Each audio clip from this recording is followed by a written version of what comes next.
Hello everyone, कैसे हैं आप सब लोग। आई होप आप सब लोग बहुत अच्छे होंगे। तो इस वीडियो में मैं आपको बताऊंगी कि कैसे आप एनसीईआरटी से नोट्स बना सकते हैं, एनसीईआरटी की बुक से। क्योंकि कई लोगों को ये बहुत ज्यादा डिफिकल्ट लगता है, बट ट्रस्ट मी, इस वीडियो को देखने के बाद आपके लिए बहुत ईजी हो जाएगा। तो हम शुरू करते हैं। सबसे पहले मैं आपको बता दूं कि इस वीडियो में मैंने अभी क्लास 12th की हिस्ट्री की बुक यूज की है। मैंने आपको कुछ पेजेस शो किए हैं। इस पेजेस को मैंने क्यों शो किया है, क्योंकि अभी केंद्रीय विद्यालय के पीजीटी के पेपर में इनसे क्वेश्चंस पूछे गए हैं, और ये वो पार्ट है जहाँ पे बच्चों को लगता है कि यहाँ से तो आएगा नहीं, क्योंकि ये ब्लू और येलोइश पार्ट जो है बुक का, वो लोगों को लगता है कि ये तो इग्नोर करने वाला पार्ट है। लेकिन ट्रस्ट मी, पेपर में सबसे ज्यादा क्वेश्चंस यहीं से पूछे जाते हैं। अभी केंद्रीय विद्यालय के पेपर में यहाँ से क्वेश्चंस आए हैं। तो मैं सबसे पहले आपको ये बता दूं, जब भी आप किसी भी एनसीईआरटी की बुक से नोट्स बना रहे हैं, चाहे वो पॉलिटिकल साइंस हो, चाहे वो ज्योग्राफी हो, चाहे वो हिस्ट्री हो, चाहे वो इकोनॉमिक्स हो, सबसे पहले आप देखिए वो पैराग्राफ किस चीज के बारे में बात कर रहा है। आप उसको सबसे पहली बड़ी हेडिंग के तौर पर लिखिए, जो जिस भी के बारे में भी उस पैराग्राफ में बात हुई है। आप चैप्टर को पीसेस में कट करिए, फिर उसको बड़ी सी हेडिंग में लिख के, फिर उससे रिलेटेड जितना भी उस पैराग्राफ में मोस्ट इंपॉर्टेंट, सब कुछ नहीं, मोस्ट इंपॉर्टेंट जो लिखा है बस उसको पॉइंट में आप 4-5 पॉइंट्स में लिख डालिए। जैसे कि मैंने आपको यहाँ शो कर रखा है, शाहमल से रिलेटेड जितना भी कुछ है वो मैंने आपको हाईलाइट कर रखा है, वो आप नोट्स के तौर पर लिख सकते हैं। ठीक है, ये इंपॉर्टेंट है।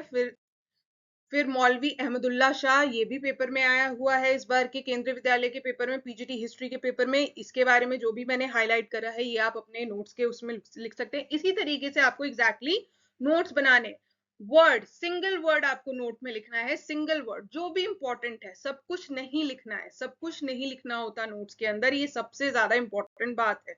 उसके बाद नेक्स्ट आप देख रहे हैं फिफ्थ रिपोर्ट। यस, अब लोगों को लगता होगा कि फिफ्थ रिपोर्ट पे क्या ही क्वेश्चन आ जाएगा, लेकिन ट्रस्ट में फिफ्थ रिपोर्ट आपके सिलेबस में ही नहीं है, बल्कि फिफ्थ रिपोर्ट पे क्वेश्चंस भी आए हैं। लोगों को लगता है ये भी बहुत ज्यादा इंपॉर्टेंट पार्ट नहीं है, बस 1857 के राइटर्स के बारे में पूछ लेंगे कि किस राइटर ने 1857 के बारे में क्या कहा है, और इन्हीं सब के बारे में किस डेट पे स्टार्ट हुआ था, क्या हुआ था, ये सभी पूछेंगे। नहीं, ऐसा कुछ नहीं है। हर चीज इंपॉर्टेंट है, एनसीईआरटी की बुक में लिखी हुई हर एक बात इंपॉर्टेंट है।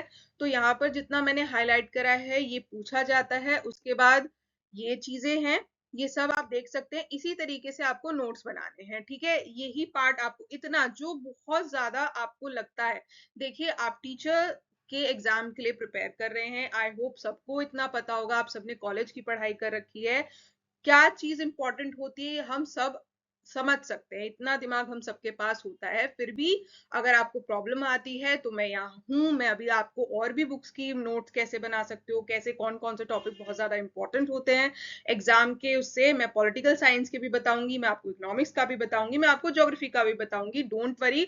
और मेरी कोशिश यही रहेगी कि मैं हर क्लास का, जैसे टीजीटी के बच्चों के लिए मैं 10th तक के लिए, और पीजीटी के बच्चों के लिए 11th-12th के लिए, मैं हर तरीके की कोशिश करूंगी कि मैं आपको बताऊं कि कौन से टॉपिक में से आपको कितना लिखना है।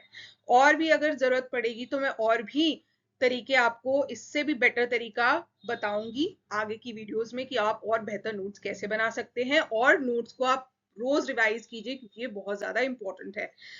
अगर आपको लगता है कि इंफॉर्मेशन आपके काम आई है, और आपको लगता है कि आपके दोस्तों के भी काम आ सकती है, तो प्लीज इस वीडियो को लाइक करें, चैनल को सब्सक्राइब करें, और इस वीडियो को ज्यादा से ज्यादा शेयर करें, ताकि लोगों को हेल्प हो सके। So thank you so much.